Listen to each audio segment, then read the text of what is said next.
मेरे साथ आज मौजूद हैं सर्जन यादव।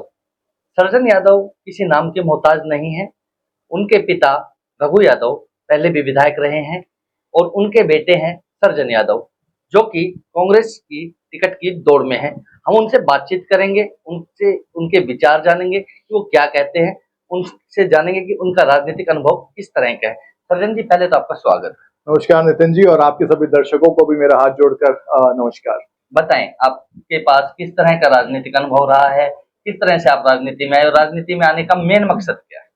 नितिन भाई, मेरे को राजनीति विरासत में नहीं मिली, मेरे को संघर्ष विरासत में मिला है। इस इलाके के लोगों ने मेरे पिता के साथ एक बहुत लंबा संघर्ष किया है इस इलाके के हक हिस्से हिसाब की लड़ाई के लिए, और वो एक बहुत खूबसूरत संघर्ष रहा है। हमारा प्रयास है कि हम अगर इस संघर्ष के बलबूते इस इलाके की राजनीति को एक नई पहचान दे पाए, और मैं इस इलाके का ऋणी हूं। अगर मैं इस इलाके के लिए थोड़ा बहुत भी कुछ कर पाऊं तो उससे बड़ा सौभाग्य मेरे लिए कोई कुछ हो नहीं सकता, उससे बड़ा पुण्य मेरे लिए कोई हो नहीं सकता।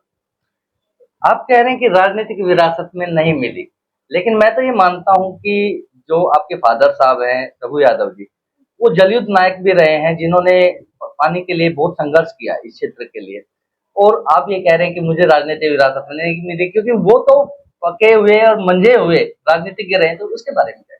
नहीं, मैं ये कहना चाहूंगा कि 40 साल से ज्यादा का ये संघर्ष रहा है, इसलिए मैं कह रहा हूँ संघर्ष विरासत में रहा है। सत्ता में मेरे पिता बहुत कम समय तक रहे, पर उसके बावजूद वो इस इलाके के लिए जो कर गए अपने 2.5 साल के एमएलए के करियर में, वो मुझे नहीं लगता कोई और व्यक्ति, कोई और प्रतिनिधि कभी कर पाया। और क्योंकि इस इलाके के लोगों का संघर्ष उनके साथ इतना बड़ा रहा है, इसलिए मैं उसे राजनीति नहीं गिनूंगा। राजनीति वो होती है जब आदमी अगला चुनाव देख के चुनाव लड़ता है। मेरे पिता ने जो राजनीति की वो हमेशा अगली पीढ़ी को देख के की, ताकि पीढ़ी दर पीढ़ी इस इलाके का कैसे विकास हो सके उसके लिए काम किया जाए।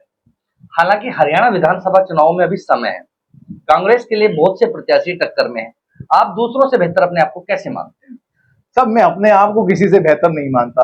सभी प्रत्याशी हैं, सभी प्रयास कर रहे हैं और करना भी चाहिए।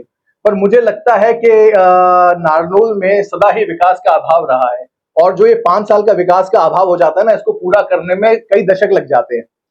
तो मुझे लगता है कि मैं इस इलाके की, नारनौल की समस्याओं को समझता हूं, और खाली सत्ता में नहीं, इस बार नारनौल को विकास में भी हिस्सा दिलाने के लिए हम आए हैं। और मुझे लगता है कि चंडीगढ़ जो भी व्यक्ति जाए वो कम से कम बोलने वाला होना चाहिए। भाई, नारनौल की क्या समस्या है, नारनौल शहर की क्या समस्या है, जमालपुर मोहल्ले की क्या समस्या है, रेलवे कॉलोनी की क्या समस्या है, भाई गांव जिलाब की क्या समस्या है, गांव सीमा की क्या समस्या है, ये तो यहीं का प्रतिनिधि बता सकता है ना। अगर वो बोलेगा नहीं तो कोई सुनेगा भी नहीं। तो मुझे लगता है कि अगर इस इलाके की, नारनौल विधानसभा की जनता हमें मौका देगी, तो हम इस नारनौल में सिर्फ बदलने के लिए नहीं, इस बार बेहतरी के लिए बदलाव को लेके आएंगे। पिछले 10 सालों से बीजेपी सत्ता में है। यहाँ के स्थानीय विधायक एक बार मंत्री रहे, एक बार विधायक रहे। आखिर दक्षिणी हरियाणा पर विकास के भेदभाव लगते हैं, क्या कहेंगे उसको लेकर? सब भेदभाव के आरोप नहीं लगते तो दिखता ही है, प्रत्यक्ष को प्रमाण की जरूरत तो होती नहीं। आजकल तो मानसून है, बारिशें हो रही हैं, आपको दिखता ही है। भाई, सड़क कहाँ है कहाँ नहीं यही नहीं पता चलता। बिजली की समस्या है, पानी की समस्या है, कोई ऐसी चीज नहीं है जिसकी समस्या ना हो। समस्याओं का अंबार लगा हुआ है। उसके अलावा कर्मचारी जितने भी हैं सरकारी महकमों में, कोई ऐसा महकमा नहीं जहां कर्मचारी स्ट्राइक पे, हड़ताल पे, धरने पे ना बैठे हों। तो हर व्यक्ति, आम जनमानस परेशान है, और इसमें भेदभाव के आरोप की कोई बात नहीं है। और इस सरकार को पुनः विचार करना चाहिए। अब 2-3 महीने ही बचे हैं इनके, ये अगर कुछ कर सकती है तो करे, नहीं तो 3 महीने में सरकार बदलने वाली है, कांग्रेस की सरकार आएगी, हुड्डा साहब के नेतृत्व में आएगी। और फिर आप देखिए हम कैसे इस इलाके की तकदीर और तस्वीर को बदलने का काम करेंगे। मेरे साथ सर्जन यादव थे, जो कि चुनावी दौड़ में उतर चुके हैं और चुनावी मैदान में उतर चुके हैं।